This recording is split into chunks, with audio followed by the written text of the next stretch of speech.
Year's Wreaths for Parliamentarians program will have a revised format. An order form pegs the cost at $115 a wreath.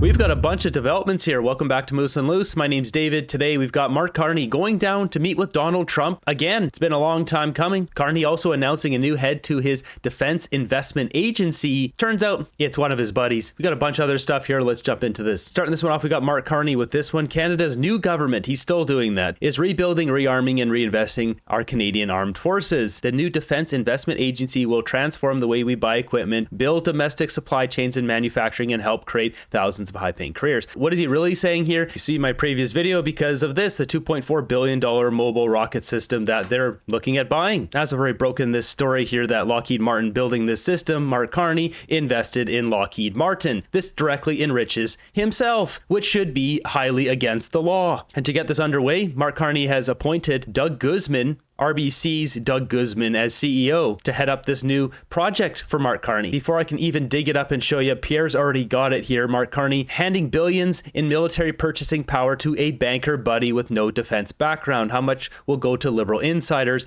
Will Carney's cronies get rich while Canadians pay the price? First thing I thought when I saw this announcement was, who is this guy and how is he connected to Mark Carney? And it says right here on his official page on the Prime Minister of Canada website, he was managing director at Goldman Sachs in New York and Toronto.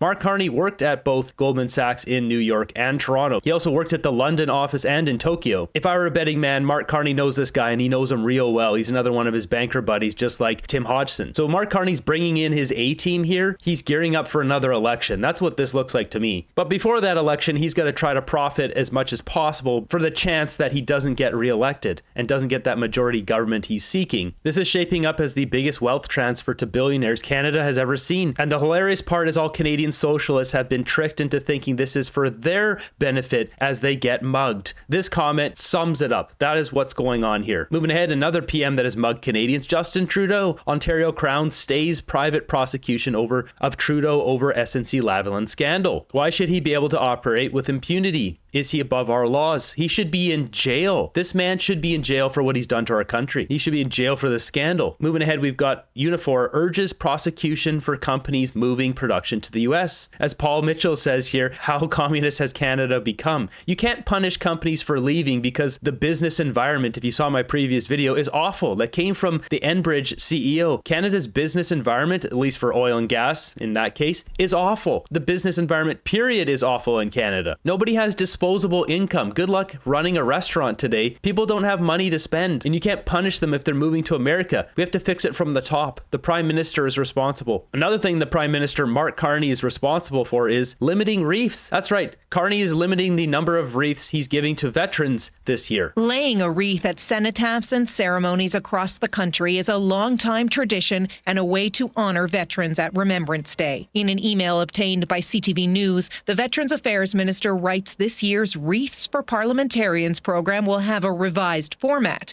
Each MP will receive 2 wreaths, and additional costs are the responsibility of the requester for those who want more. An order form pegs the cost at $115 a wreath plus shipping costs. This is disgusting. Our government is an absolute disaster. No ethics, no morals, just a bunch of boneheads. Western Canada didn't vote for this. The results were overwhelmingly and consistently against these sort of policies, and yet still the West is alone. It is different. It has to separate. I don't think the separation is going to happen. I think what's more likely to happen is you're going to get a big brain drain of people moving to America from the West. Imagine the outrage if Harper tried to do this. Yep, there's a bunch of comments here on Mark Carney. Can't read them, but yeah, Mark Carney is worse than Justin Trudeau. Another person that's not liked around Canada very much right now is David Eby. His whole tantrum rant here about no pipelines coming from Alberta to the BC coast, virtue signaling, his whole thing talking about I'm being polite, don't mistake my politeness for weakness. This nonsense. There's been so much backlash, and this comment here is hilarious. That tanker bandit threat, it's not just a threat to our pristine coast that so many British Columbians, including myself, value. The pristine coast. This is so funny. Stop dumping Victoria's sewage into the ocean first,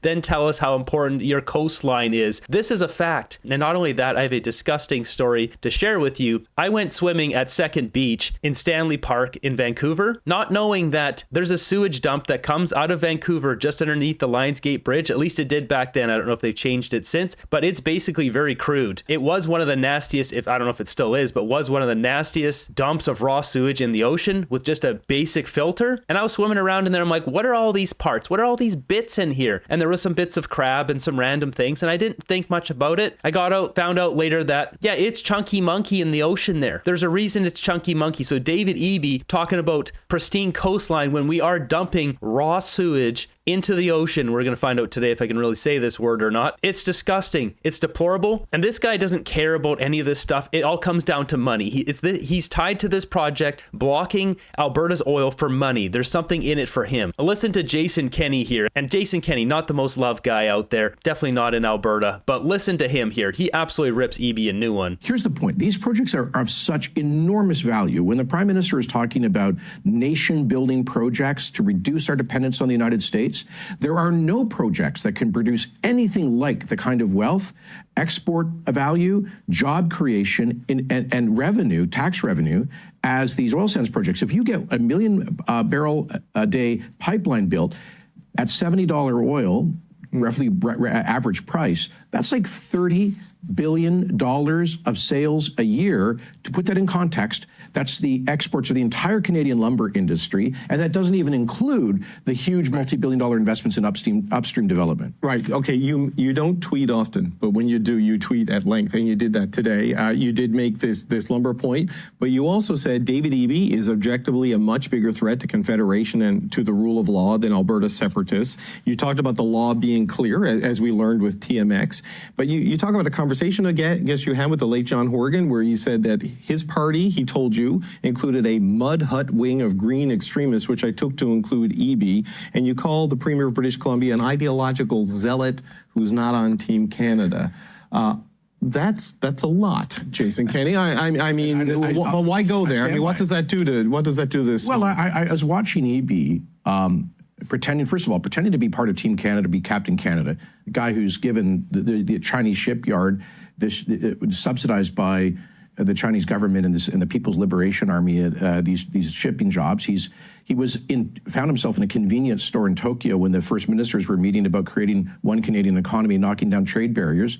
And now he's standing in the way of the single largest potential project to create wealth and diversify exports that is on offer in the Canadian economy when he has absolutely no legal or constitutional authority to do so. He is a lawyer, but he is performatively acting like a demagogue right now. He knows that the Constitution, Section 9210 of the 1867 Constitution Act, gives the federal government exclusive authority over interprovincial infrastructure, including pipelines, as reaffirmed unanimously by both the BC Appeals Court and the Supreme Court of Canada quite recently. And so the reason I say he's a bigger threat, I don't think the Alberta separatists, the hardcore separatists, are actually a serious threat. I think they're a very small minority.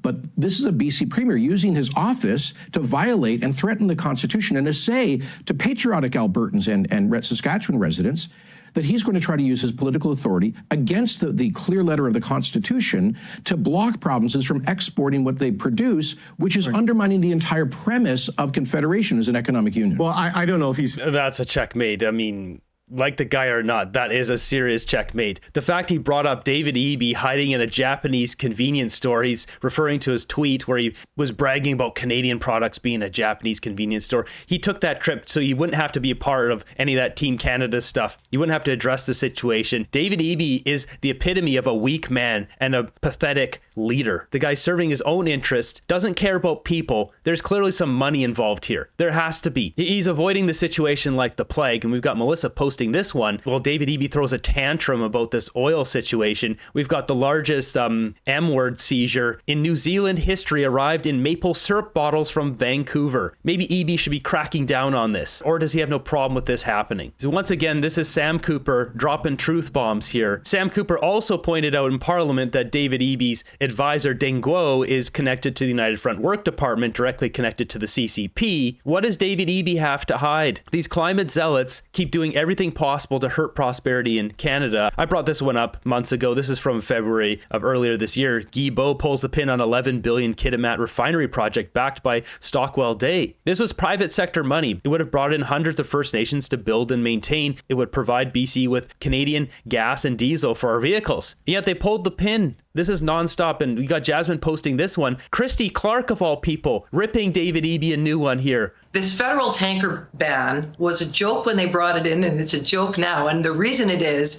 because the Americans are shipping bitumen along the west coast of British Columbia from Alaska down past all the way down the coast. And they're doing it almost every day. The tanker ban doesn't affect them. And guess what? There haven't been any bitumen spills. So I think there's some myth busting that has to happen. There's a pathway to yes that has to be defined. And then there's the issue of the British Columbia government, the Eby government, which is dead scared of any conversation about oil on the North Coast. I think British Columbians, if it went to a referendum, I think people would pass it. But the NDP base will not accept a David Eby government supporting this project. That is quite unreal. That's news to me. That's quite the statement. We got Kirk posting this saying that's not exactly correct. Tankers from Alaska come close to the bottom of Vancouver Island on their way to Seattle and the west side of Haida Gwaii. Tankers don't hug the west coast of BC on the way down. It looks somewhat like this. I would be interested to see in exact shipping routes of how the ships are moving. Are they going like this? Are some of them moving through here? The tanker ban goes partway up BC. There's no tanker ban obviously in Vancouver where all our oil is getting shipped out of. We should build a pipeline to Valdez. Makes no difference what the route is. The important point is that they do it. Moving on here, we got Mark Carney going down to meet with Trump again next week on Tuesday. What will happen here? Round 2. It's been 6 months and he's met with him once. And we have some breaking news from Ottawa this hour. We're learning the Prime Minister will soon be visiting Washington for talks with President Trump. CTV Jeremy Sharon has the latest on the story. Jeremy, what do we know? Yeah, actually, what we know is that next week, Prime Minister Mark Carney will make his way to Washington, where he'll meet with Donald Trump to continue negotiations when it comes to a deal that Canada has been looking for amid this trade war with Donald Trump. What we know is the Prime Minister has been keen over and over again in public that Canada is looking for a good deal, not a quick deal. We've seen Donald Trump reach a deal on tariffs. This is an excuse. Come on. These are talking points rolled out to you guys. We're looking for a good deal, not a quick deal. No, we're looking for a good and quick deal. 83,000 jobs have been lost since Mark Carney has become Prime Minister. Let that sink in. We need a deal now. We need a deal last week. With several other countries.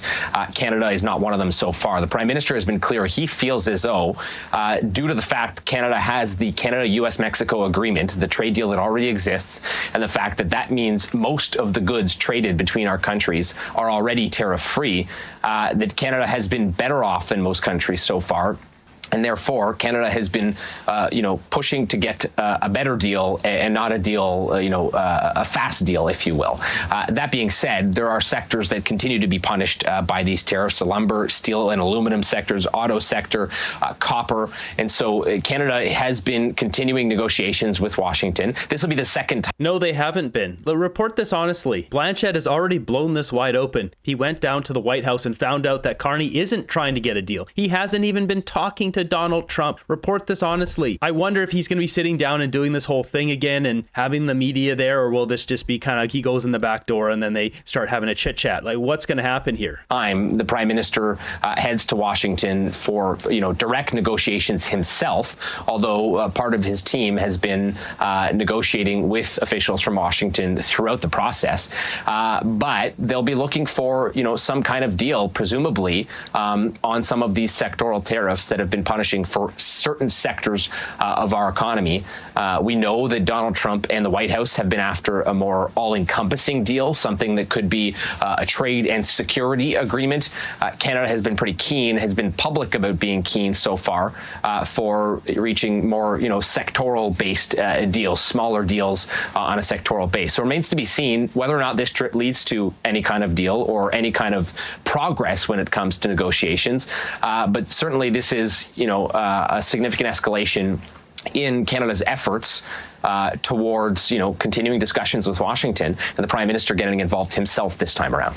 This, of course, Mark Carney's in a position now where his polling numbers are plummeting. There was a 10-point switch in the last poll there from Nanos. It was like the Liberals are down about 5-something%, Conservatives up 5 or so percent. Carney's team knows, they have internal polling, that his numbers are slipping because he's not getting a deal, but he's trying to keep the boogeyman for the next election. So what is he going to do here? Is he going to make a deal and then try to find some other boogeyman? I don't think so. He's got to keep this going. Maybe this is just for optics. politics to go there and look like he's trying to get a deal and Trump's being too tough and not being fair or whatever they'll come back and say? Or has Carney and Trump been working on this together the entire time? All we know is Mark Carney's 91% invested in America, so it doesn't matter to him financially if he gets a deal or not. And we've got this one from Table Salt, says the government of Canada now says there's no timeline for reaching a trade deal with the USA. From July 1st to never, best crisis negotiator in the world. Isn't that the truth? Canadians got duped. They bet on the wrong horse and now they're getting screwed. 83,000 jobs out the window. Something else interesting going on. This is coming from America. It says explosion fire broke out at Chevron refinery in California. Processes up to 290,000 barrels of oil a day and supplies 20% of Southern California gasoline and 40% of jet fuel. So YouTube doesn't like fires, so we're not going to play it, but you can see it's a big fire. Was this intentional? Meanwhile, we've got Arjun Shanan, 21, has been arrested at Edmonton Airport in connection with 3 extortion-related pew-pewing in Edmonton, Winnipeg, and Sherwood Park in late 2023. Pew-pews were fired, upstairs bedroom, 4 people inside, including 2 children. In Winnipeg, December 24th, a pew-pew metal piece penetrated a wall into an occupied room, and on the 29th of December, Sherwood Park pew-pewed through a window into a children's playroom, hitting a toy box. No one was injured. This is ridiculous. This kind of person should never get to see the light of day again. They should be put into a work jail where they have to work every day, don't work, don't eat, and that's it. That's the rest of your life because you're a monster. Pew-pew into a bunch of places where children are, you don't get to have freedom anymore, ever again. These guys have it made. Be a criminal until you get caught and then just go back home. That's what they're doing. They're trying to do as many crimes as possible, rack up as much money or whatever they're doing, because a lot of times these guys aren't even stealing things. They're just ending people's lives.